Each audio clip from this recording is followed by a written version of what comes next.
सुन्नुस् तपाईको घर जानलाई हामीलाई अनुमति चाहिन्छ तर यहाँ आउनलाई हामीलाई अनुमति नचाहिन्छ तपाई हामीलाई पत्रकारिता नसिकाउनुस् किन नचाहिने त्यो चाहिँ मलाई चाहिदैन किनभने हामीले सुन्नुस् न हामी पनि गर्छौं नि दिनरात जीवन हाम्रो पत्रकारितामा गएको छ तपाईले हामीलाई नसिकाउनुस् के गर्ने के नगर्ने सिर्दाखेरि जहाँ पनि अनुमति लिनुपर्छ सर अनुमति लिने ठाउँमा हामी अनुमति लिन्छौं यहीबाट बोल्छौं 2 मिनेट बोल्छौं अब तपाई जति ढिलो तान्नुहुन्छ त्यति तनाउँछ नभए 2 मिनेट बोलेर जान्छौं हामी अब मैले यो भन्ने खोजेको भवनबाट तपाईको रिपोर्ट आएपछि तपाई मजा पुगेर साइट भिजिट गर्नु हामीले कहीं आपत्ति छैन दर्शक पनि पछाडीको जुन दृश्य हामीले देखाइरहेका छौं उक्त दृश्य चाहिँ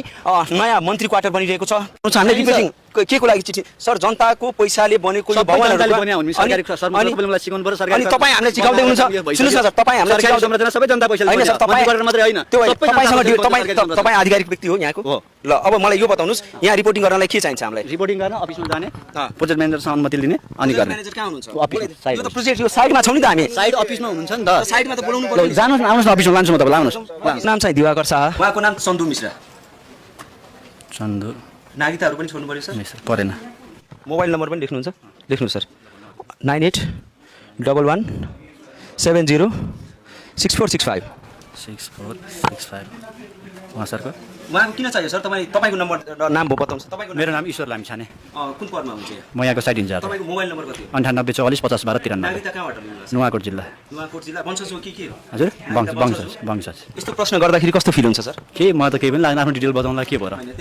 जहाँ गयो जसरी हामी यहाँ जुन कामको लागि आएको छौँ कि तपाईँ मेरो परिचय लिने र म तपाईँको परिचय लिनलाई आएको छौँ सर म काम पनि जाँदैछु आफ्नो परिचय गर्दा के हुन्छ र हैन र परिचय त मैले दिइसकेँ अब किन मैले भनिसकेँ म एसटिपी खबरबाट दिवाकर शाह हो भनेर यहाँ भित्र के गर्न खोज्नु के भवन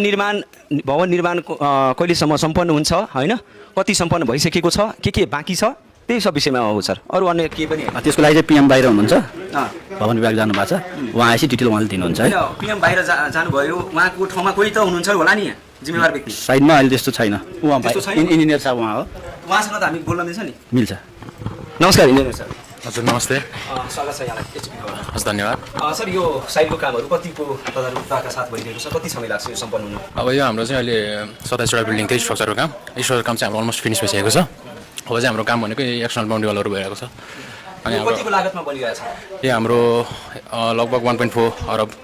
लागत हजुर लागतमै भवन निर्माण भइरहेको छ यसमा चाहिँ के कस्ता सुविधाहरूको ख्याल गरिएको छ अब यो प्रोजेक्ट चाहिँ खासमा 2 फेजको रहेको छ हाम्रो यो फर्स्ट फेज रन भइरहेको सेकेन्ड फेजको चाहिँ अहिले त्यो प्लानिङहरू चलिरहेको छ फर्स्ट फेजमा चाहिँ अहिले जस्ट हाम्रो यो स्ट्रक्चरहरूको कामहरू एउटा कुरा मलाई यो बताउनुहोस् यहाँ रिपोर्टिङ गर्न कतिको सहज छ यो भित्र आएर एउटा सामान्य पत्रकारले रिपोर्टिङ गर्दा के यसको लागि चाहिँ हामीले भन्दा पनि उहाँ हाम्रो यो शहर विकास मन्त्रालयबाट नै सहज हुन सक्छ हैन अब हामीले चाहिँ के गर्ने हैन उतैबाट हाम्रो जस्ट भवन विभाग मन्त्रालयबाट एउटा कुरा बुझ्न सकिनँ सर जसरी म एउटा पत्रकार एउटा सामान्य पत्रकार म यहाँ रिपोर्टिङ गर्न आएँ तपाईहरुलाई त्यो माइक क्यामेरा देखेपछि त्रास के कुरा